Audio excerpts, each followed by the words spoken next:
लगता है कि माननीय सदस्य को पूरा अध्ययन करके आना चाहिए, सदन की गरिमा का ध्यान भी रखना चाहिए। लेकिन मुझे इसलिए भी खड़ा होना पड़ा है क्योंकि नेता विरोधी पक्ष ने सदन की कार्रवाई प्रारंभ होते ही इस मुद्दे को उठाया और आपने भी उसको छेड़ा है। लेकिन मैं आपके छेड़ने की स्थिति को उससे आपकी इस मजबूरी को जान सकता हूं, जिसके बारे में एक छोटी सी कहावत है कि चोर की दाढ़ी में तिनका।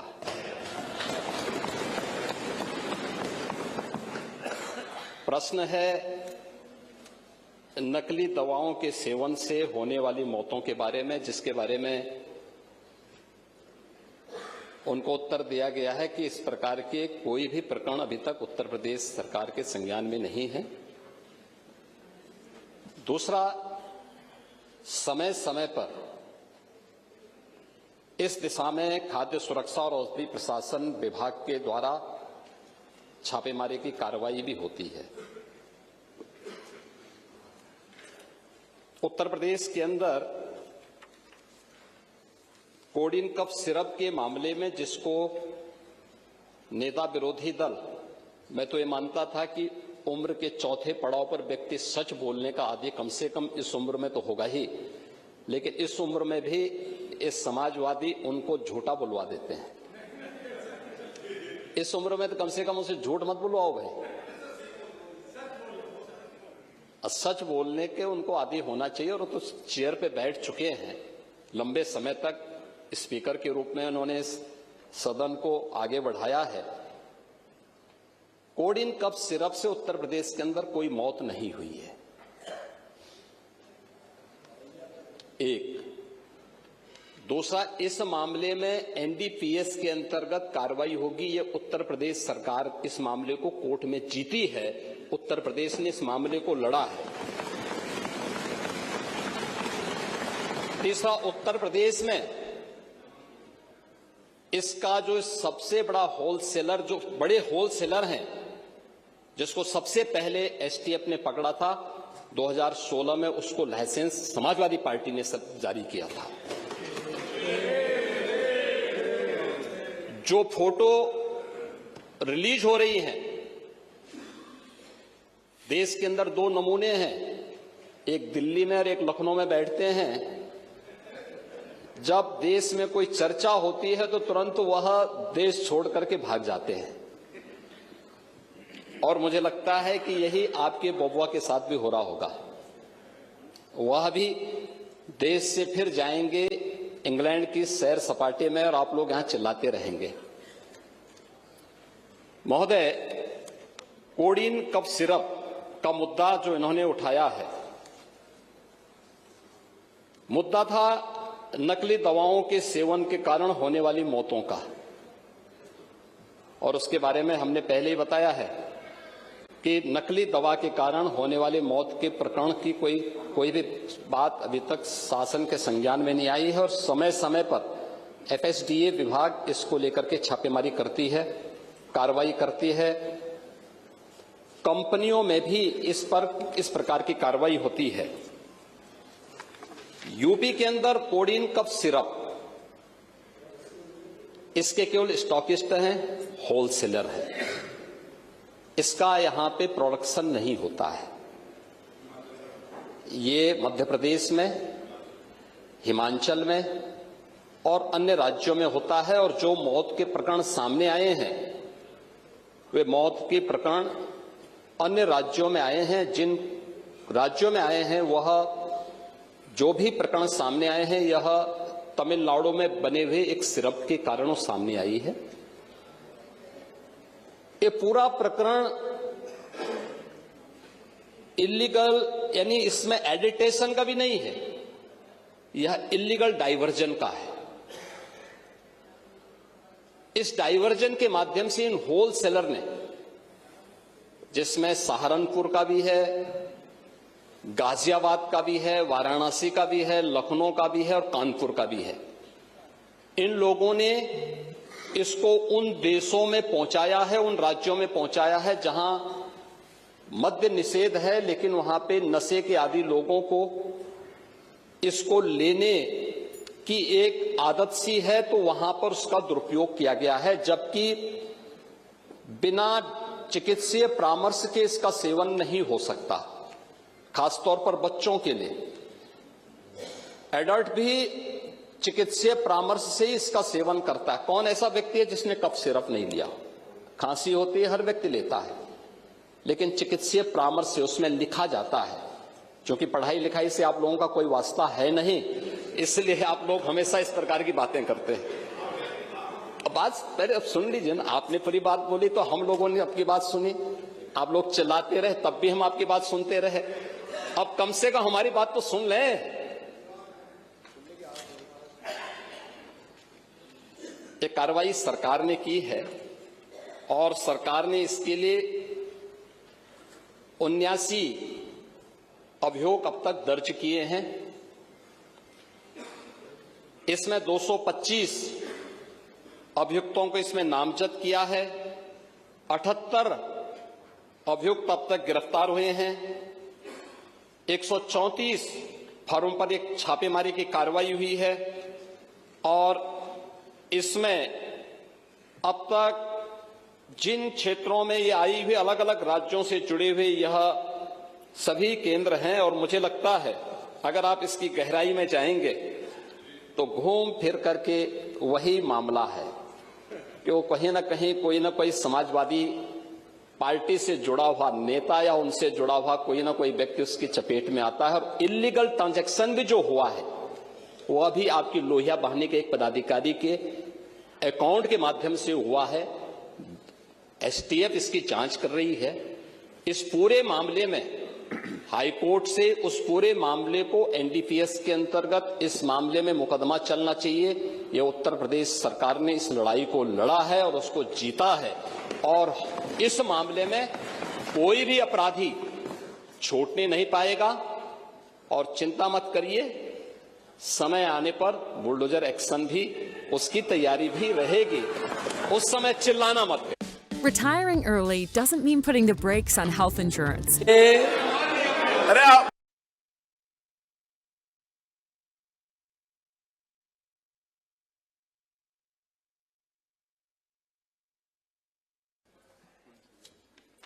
नियम 300 के अंतर्गत आज 3 सूचनाएं प्राप्त हुई, तीनों अग्राह्य। अब 12:20 पर माननीय मंत्री जी ने अनुपूरक बजट, ये 2 मिनट बाकी हैं। मैं सदन से इस बात की परमिशन लेता हूं कि अभी प्रश्नकाल के बाद तुरंत अनुपूरक बजट ले लिया जाए। जो माननीय सदस्य के पक्ष में हो कृपया हाँ कहें। माननीय वित्त मंत्री जी, हाँ की संख्या अधिक है, था स्वीकार हुआ। चलिए हो गया ना। चलिए अब समय से पहले माननीय अध्यक्ष जी, वही तो मैंने पूछा, वो प्रश्नकाल खत्म हो चुका। नहीं, वो खत्म हो गया। अच्छा ठीक है, बैठिए प्लीज। माननीय अध्यक्ष जी, मैं आपकी अनुज्ञा से वित्तीय वर्ष 2025-26 के अनुपूरक अनुदानों की मांगों का विवरण प्रस्तुत करता हूं। इस पर ऑनलाइन जो है इस पर आ जाएगा। चलिए, हो गया। 8,08,000 करोड़ रुपए का मूल बजट था मान्यवर। उसमें 8,08,736.06 करोड़ रुपए का मूल बजट था। आज जो मैं प्रस्तुत कर रहा हूं ये 24,496.98 करोड़ रुपए का है। इसमें राजस्व लेखे का व्यय 18,369.30 करोड़ रुपए तथा पूंजी लेखे का व्यय 6,127.68 करोड़ रुपए है। ये प्रस्तावित अनुपूरक बजट का आकार इस वर्ष मूल बजट का 3.03% है मान्यवर। इसमें विशेष रूप से जो हमारे सामने मुख्य बातें हैं उसके ऊपर मैं आपका अनुमति से फोकस करना चाहता हूं। खासतौर से इसमें इंडस्ट्रियल डेवलपमेंट के लिए 4,874 करोड़ रुपए, पावर सेक्टर में 4,521 करोड़ रुपए, हेल्थ एवं फैमिली वेलफेयर में 3,500 करोड़ रुपए, नगर विकास में 1758.56 करोड़ रुपए और टेक्निकल एजुकेशन में 639.96 करोड़ रुपए। इसके अलावा वीमेन चाइल्ड वेलफेयर इसमें 535 करोड़ रुपए, नेडा में 500 करोड़ रुपए तथा मेडिकल एजुकेशन में 423.10 करोड़ रुपए और गन्ना और चीनी मिल में 400 करोड़ रुपए। ये मुख्य बातें हैं मान्यवर, तो मैं आपका विशेष रूप से इस पर ध्यान आकर्षित करना चाहता हूं। हमारी सरकार ने जो FRBM की लिमिट है हमेशा उसका ध्यान रखा है, उसका किसी प्रकार से कभी उल्लंघन नहीं हुआ। आज के इस बजट में जो हमारा GSDP है वो भी अपने आप में बढ़ा है। भारत सरकार ने हमारी GSDP तो हमने तो उसको कम करके आंका था, लेकिन भारत सरकार के एक पत्रक के माध्यम से जो अभी मुझे सूचना मिली है कि 31,914 करोड़ रुपए 31,914 करोड़ रुपए का आंका है। ये भी हमारे लिए खुशी की बात है और खास तौर से ये रेवेन्यू सरप्लस स्टेट है योगी जी के नेतृत्व में। मैं आपकी अनुमति से मानवर इसके साथ ही इस अनुपूरक बजट को इस सदन के समक्ष विचारार्थ प्रस्तुत करता हूं। संख्या 3 माननीय वित्त मंत्री जी। संख्या 3 जी माननीय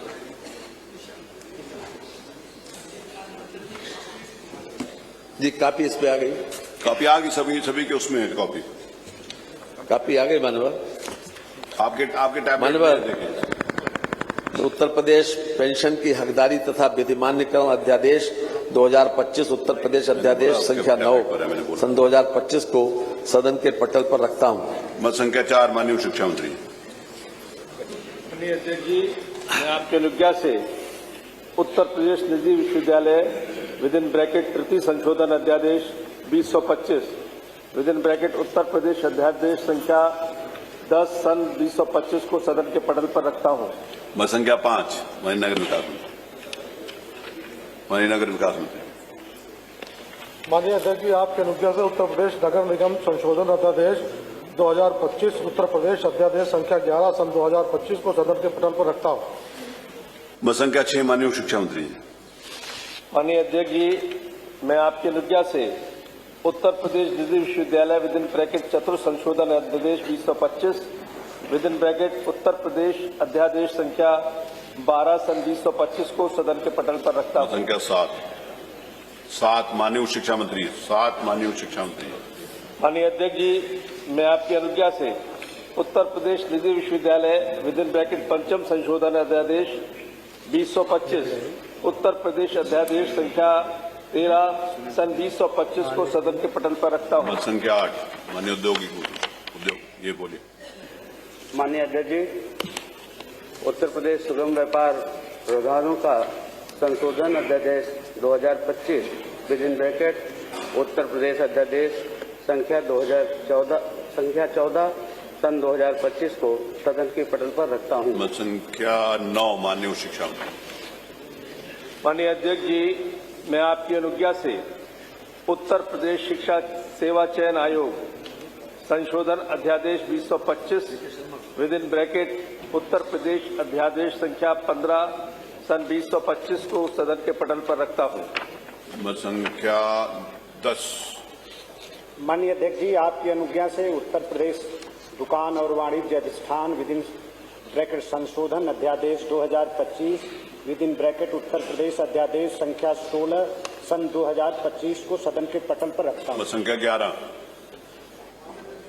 जैसे खाद्य एवं रसद विभाग 6 द्वारा उत्तर प्रदेश राज्य खाद्य आयोग की क्रियाकलापों की वार्षिक रिपोर्ट वर्ष 2024-25 को राष्ट्रीय खाद्य सुरक्षा अधिनियम 2013 के अध्याय 7 शिकायत निवारण तंत्र की उपधारा 16 ब्रैकेट में 6 ब्रैकेट में 4 के अधीन सदन के पटल पर रखता हूँ। मान्यवर, आपके अनुज्ञा से राज्य कर विभाग 2 की अधिसूचना संख्या 1701/11-2-25-9 within bracket 47-17-TC-286 Uttar Pradesh अधिनियम 1/2017 आदेश ब्रैकेट में 350-2025 दिनांक 20 सितंबर 2025 को उत्तर प्रदेश माल और सेवा कर अधिनियम 2017 उत्तर प्रदेश अधिनियम संख्या 1 सन 2017 की धारा 166 के अधीन सदन के पटल पर रखता हूँ। मत संख्या 13 मान्यवर आपकी अनुज्ञा से राजकारण विभाग 2 की अधिसूचना संख्या 1703/11-2-25-9 ब्रैकेट में 47 17 TC 288 उत्तर प्रदेश अधिनियम 1 2017 आदेश ब्रैकेट में 351 2025 दिनांक 20 सितंबर 2025 को उत्तर प्रदेश माल और सेवा कर अधिनियम 2017 उत्तर प्रदेश अधिनियम संख्या 1 सन 2017 की धारा 166 के अधीन सदन के पटल पर रखता हूँ।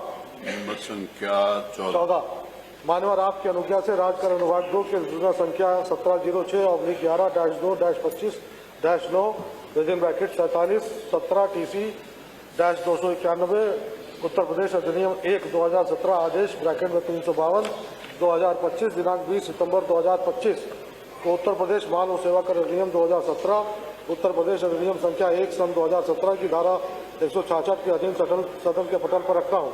मत संख्या 15 मान्यवर आपकी अनुज्ञा से राजकारण विभाग 2 की अधिसूचना संख्या 1707/11-2-25-9 within bracket 47-17 TC 292 Uttar Pradesh अधिनियम 1 2017 आदेश ब्रैकेट में 353 2025 दिनांक 20 सितंबर 2025 को उत्तर प्रदेश माल और सेवा कर अधिनियम 2017 उत्तर प्रदेश अधिनियम संख्या 1 सन 2017 की धारा 166 के अधीन सदन के पटल पर रखता हूँ। 16 मान्यवर आपकी अनुज्ञा से राजकारण विभाग 2 की अधिसूचना संख्या 1702/11-2-25-9 within bracket 47-17 TC 293 Uttar Pradesh अधिनियम 1 2017 आदेश विदिन ब्रैकेट 354 2025 दिनांक 20 सितंबर 2025 को उत्तर प्रदेश माल और सेवा कर अधिनियम 2017 उत्तर प्रदेश अधिनियम संख्या 1 सन 2017 की धारा 166 के अधीन सदन के पटल पर रखता हूँ। 17 मान्यवर आपकी अनुज्ञा से राजकारण विभाग 2 की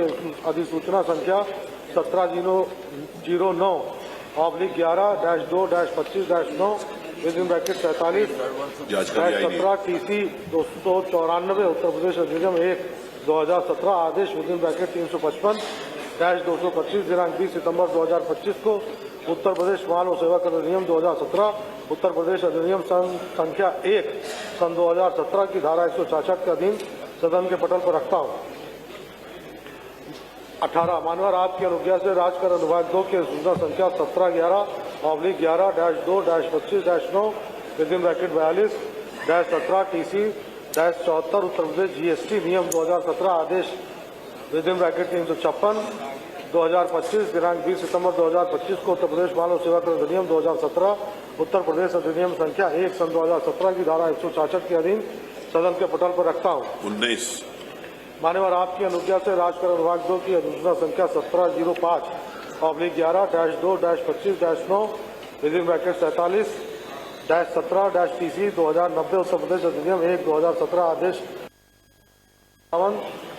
2025 दिनांक 20 सितंबर 2025 को उत्तर प्रदेश माल और सेवा कर अधिनियम 2017 उत्तर प्रदेश अधिनियम संख्या 1 सन 2017 की धारा 166 के अधीन सदन के पटल पर रखता हूँ। 20 मान्यवर आपकी अनुज्ञा से राजकारण विभाग 2 के अधिसूचना संख्या 1710/11-2-25-9 within bracket 47-17 TC 2095 Uttar Pradesh अधिनियम 1 2017 आदेश विदिन ब्रैकेट 358-2025 दिनांक 20 सितंबर 2025 को उत्तर प्रदेश माल और सेवा कर अधिनियम 2017 उत्तर प्रदेश अधिनियम संख्या 1 सन 2017 की धारा 166 के अधीन सदन के पटल पर रखता हूँ। 21 मान्यवर आपकी अनुज्ञा से राजकारण विभाग 2 की अधिसूचना संख्या 1702/11-2-25-9 within bracket 47-17 TC 287 Uttar Pradesh अधिनियम 1 2017 आदेश विदिन ब्रैकेट 359 2025 दिनांक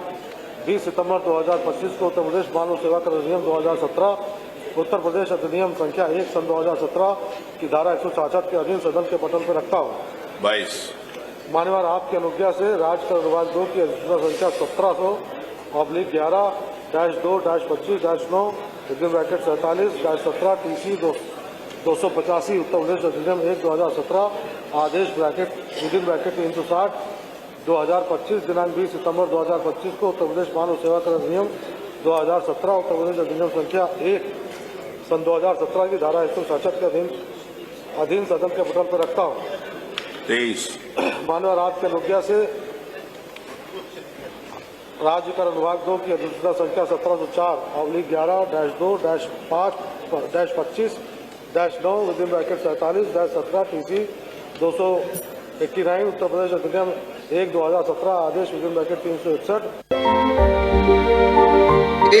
किसी का नाम नहीं लिया, नहीं किसी का नाम लिया। मुख्यमंत्री जी आप समझते रहिए, किसी का नाम नहीं लिया। देखिए, जो विषय सामने आया था, जिसको घुमा फिरा के उत्तर प्रदेश की जनता को इस मंच के ये नमूने नहीं है, अपने ऊपर कैसे समझ ये नमूने 11-2-25-9 within bracket 47-17 TC 284 Uttar Pradesh अधिनियम 1/2017 आदेश विदिन ब्रैकेट 362 2025 दिनांक 20 सितंबर 2025 को उत्तर प्रदेश मानव सेवा कर अधिनियम 2017 उत्तर प्रदेश अधिनियम संख्या 1/2017 की धारा 164 के अधीन सदन के पटल पर रखता हूँ। 25 माननीय आपकी अनुज्ञा से राजकर अनुभाग 2 की अधिसूचना संख्या 1771/11-2-25-9 within bracket 47-17 TC 297 Uttar Pradesh अधिनियम 1/2017 आदेश ब्रैकेट में 363-2025 दिनांक 3 अक्टूबर 2025 को उत्तर प्रदेश मानव सेवा कर अधिनियम 2017 उत्तर प्रदेश अधिनियम संख्या 1/2017 की धारा 166 के अधीन सदन के पटल पर रखता हूँ। 26 माननीय आपके अनुज्ञा से राजकर अनुभाग 2 की अधिसूचना संख्या 1717/11-2-25-9 within bracket 47-17 TC 298 Uttar Pradesh अधिनियम 1/2017 आदेश विदिन ब्रैकेट 364-2025 दिनांक 3 अक्टूबर 2025 को उत्तर प्रदेश मानव सेवा कर अधिनियम 2017 उत्तर प्रदेश अधिनियम संख्या 1/2017 की धारा 166 के अधीन सदन के पटल पर रखता हूँ। नेक्स्ट माननीय आपके अनुज्ञा से राजकर अनुभाग 2 के अधिसूचना संख्या 1769/11-2-25-9 within bracket 47-17 TC 296 Uttar Pradesh अधिनियम 1/2017 आदेश विदिन ब्रैकेट 365/2025 दिनांक 3 अक्टूबर 2025 को उत्तर प्रदेश मानव सेवा कर अधिनियम 2017 उत्तर प्रदेश अधिनियम संख्या 1/2017 की धारा 166 के अधीन सदन के पटल पर रखता हूँ। नेक्स्ट माननीय आपके अनुज्ञा से राजकर अनुभाग 2 की अधिसूचना संख्या 1837/11-2-25-9 within bracket 42-17 TC 75 Uttar Pradesh GST नियम 2017 आदेश विदिन ब्रैकेट 367/2025 दिनांक 26 नवंबर 2025 को उत्तर प्रदेश मानव सेवा कर अधिनियम 2017 उत्तर प्रदेश अधिनियम संख्या 1/2017 की धारा 166 के अधीन सदन के पटल पर रखता हूँ। 29 माननीय वित्त मंत्री जी। मान्यवर आपकी अनुज्ञा से वित्त परीक्षण प्रकोष्ठ द्वारा त्रिस्तरीय पंचायती राज संस्थाओं का वार्षिक प्रतिवेदन वर्ष 2019-20 भाग 1 से भाग 6 तक को उत्तर प्रदेश पंचायत राज 17वां संशोधन नियमावली 2011 के नियम 186 एवं उत्तर प्रदेश जिला पंचायत तथा क्षेत्र पंचायत बजट तथा सामान्य लेखा 6वां संशोधन नियमावली 2011 के नियम 176 के अधीन विलंब के कारण सहित सदन के पटल पर रखता हूँ।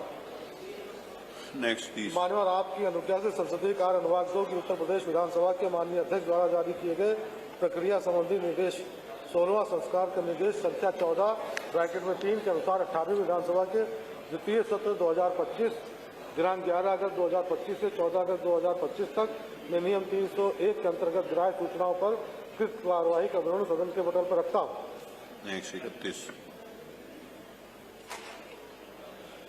31 माननीय जल शक्ति मंत्री जी। माननीय जल शक्ति मंत्री जी। माननीय आपके अनुज्ञा से जल शक्ति तथा बाढ़ नियंत्रण मंत्री सिंचाई एवं जल संसाधन विभाग 2 द्वारा यूपी प्रोजेक्ट कॉर्पोरेशन लिमिटेड की वार्षिक रिपोर्ट 2022-23 को कंपनी अधिनियम 2013 की धारा 394 की उपधारा ब्रैकेट में 2 के अधीन विलंब के कारणों सहित सदन के पटल पर रखता हूँ। नेक्स्ट 32 माननीय ऊर्जा मंत्री जी।